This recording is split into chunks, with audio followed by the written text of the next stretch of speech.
they totally do use fear. And this next crisis that's coming up is going to be the scariest of them all, which is why it is critically important for people to be as self-sufficient and independent and have physical gold and silver outside of the system. But you also have to have food, water, energy, security, as well as barterability, wealth preservation, community, and shelter. COVID scared me. How Yeah. much freedom people just gave up. Oh, no cash. It really shook up the entire world really, really quickly. But I'll tell you what gives me a little bit of hope around that is actually China, because the people started to protest. There was, and I think was all a big test. How far can we push people? And they do use fear. Never let a good crisis go to waste, right? So yeah, for sure, they totally do use fear. And this next crisis that's coming up is going to be the scariest of them all, which is why it is critically important for people to be as self-sufficient and independent and have physical gold and silver outside of the system. But you also have to have food, water, energy, security, as well as barterability, wealth preservation, community, and shelter. Because if you do not have those things in place, when the poopy really hits the fan coming up, and we're not that far from there, right? Then, I mean, do you remember what happened in March and April of 2020? Grocery store shelves were bare. She says she didn't, but this is true. Jacqueline called me up frantic because she couldn't find toilet paper. Frantic. I had plenty because, I started really prepping in 2008. I knew the system died because I've been studying currency life cycles forever. And, it scared the crap out of me. I was glad that they put us on life support to give me an opportunity to get ready for this. So in March of 2020 in April, I'm walking around my urban farm, and I'm not a farmer by nature. I'm going to own that title now. But back then, I wasn't a gardener. I wasn't a farmer. That was not my thing. But I knew that food becomes the single biggest issue for people as we transition from one currency system into another one. And hasn't the World Economic Forum telling us we need a complete global reset socially, economically, and financially?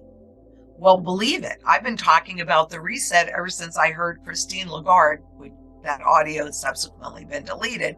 But in a Bloomberg interview in a half an hour, she probably mentioned the word reset like 30 times or something. It was ridiculous. It was so obvious. And I went, holy crap, this is it.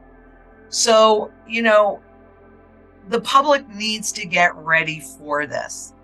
Arguably, your foundation needs to be in wealth preservation, because if you are sitting with those fiat money assets and the value of that currency gets hyperinflated away, trillion times zero is zero. Sorry, but that's just a fact. And that's how they transfer the wealth, is by getting you, it's called perception management, getting you to position the way they want you to position. So if you hold all your wealth inside the system, it's so easy to steal. Look at the trading halts. Look at these REITs saying, nope, sorry, no distributions. Look at the gates and the different things that they put on money market funds where people think they're like a savings account. But if a lot of people want to get their money all at once, guess what's going to happen? The answer is going to be no. And what are you going to do? Who are you going to yell at? Who are you going to talk to? What door are you going to pound on? It doesn't matter. We have been transitioned into primarily an intangible society, getting us used to that. But I got news for you. There is somebody that owns every single asset on the planet. Wealth does not disappear. It merely shifts location. So if you have a real money that is not tied to this debt bubble, which is gold and silver, then you're in a position to take advantage of the opportunities presented. Why do you think global central banks have been loading up like gold on gold?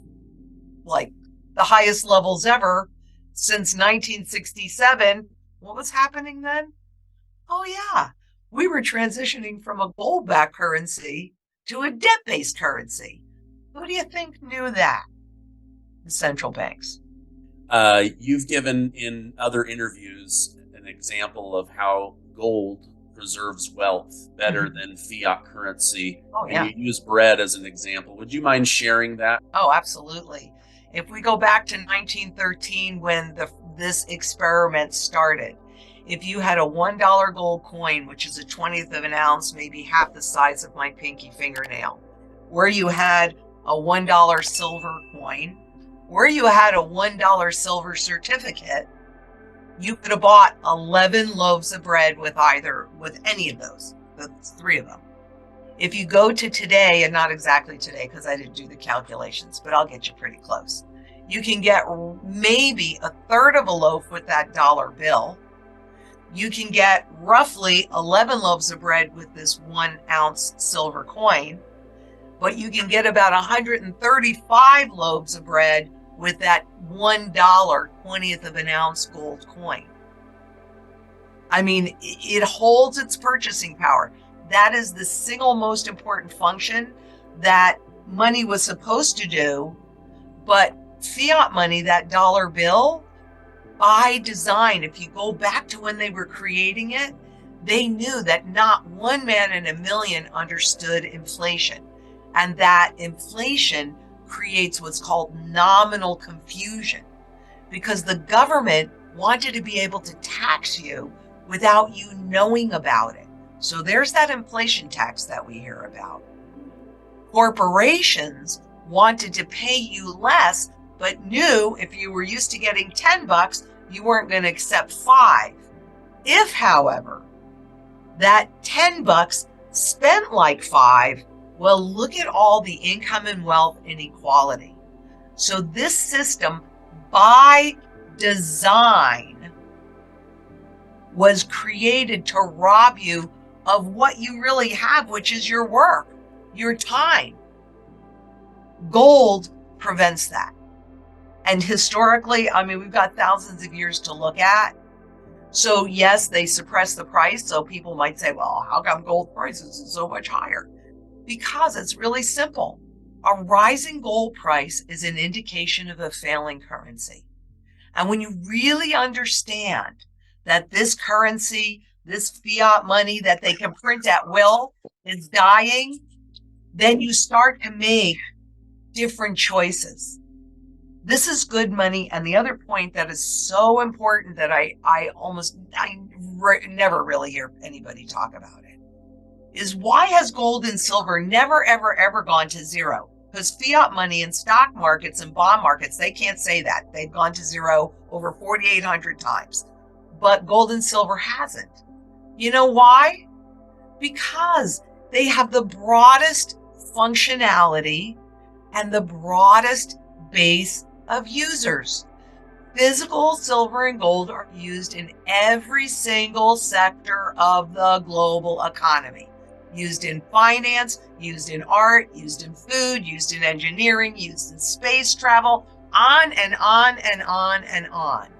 So when you're going into a fight, and we are entering a fight for your freedom in your life and your choices and your children's, right?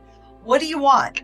You want something that's only accepted in one place, the financial, and so when nobody trusts it, that's it, it's done. Or do you want a flipping arsenal? May go up, may go down. True supply and demand, not on the spot market, because they can create as much silver and gold as they want. But in the physical only realm, oh yeah, we're seeing premiums rise, we're seeing prices rise, regardless of what happens on the spot market. So just think about, I think that is like the most important thing that nobody ever talks about.